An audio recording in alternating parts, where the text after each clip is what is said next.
Clockwork Stranger. The year was 1864, though he didn't know it at first.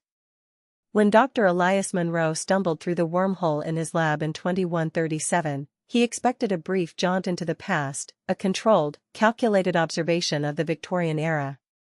Instead, he emerged disoriented, sprawled in the middle of a muddy road, his temporal coordinates scrambled by a miscalculation he'd only come to understand far too late. The air smelled of soot and horse sweat. Coal smoke lingered over narrow cobblestone alleys, and every passerby eyed him with curiosity and suspicion.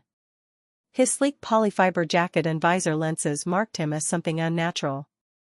A constable approached, twirling his baton, demanding identification. Elias smiled faintly and murmured, "Just a traveler, sir." With nothing but his malfunctioning chrono wristband and a satchel of tools, Elias had to adapt. He traded his jacket to a ragpicker for a tattered frock coat and found lodging in a dusty attic above a watchmaker's shop in Whitechapel. The watchmaker, Mr. Hollis, an elderly man with a mind sharp as a gear's tooth, was fascinated by Elias's strange knowledge of mechanics.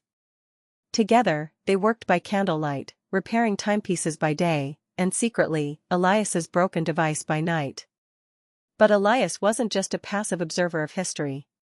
He witnessed the injustices of industrial England, child laborers coughing their lungs out in textile mills, impoverished families packed into one-room flats, women sold into misery.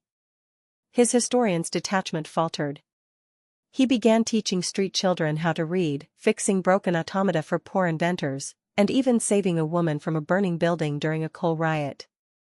Rumors began, a mysterious foreigner, a clockwork man who knew things he shouldn't.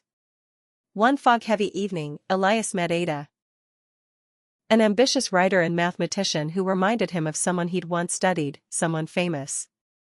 She was clever, inquisitive, and saw through his lies quickly. In her notebook she sketched a machine resembling a primitive computer, based on ideas he let slip in conversation. He told her the truth. She believed him. She called him her ghost from the future.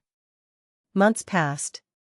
His chrono wristband began to flicker back to life, thanks to the parts Hollis helped him build, a makeshift fusion cell hidden inside a grandfather clock. The portal would open again, but only once. He had a decision to make: return to a sanitized, sterile future where history was a database, or stay in this grimy, chaotic past where he could change things.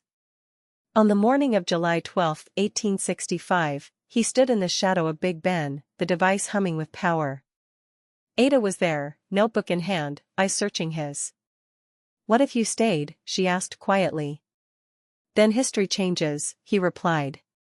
"Maybe for the better. Maybe not. Or maybe you were always meant to come here," she said, smiling faintly. A cog in a much larger machine. The portal flared open behind him, a shimmering tear in time.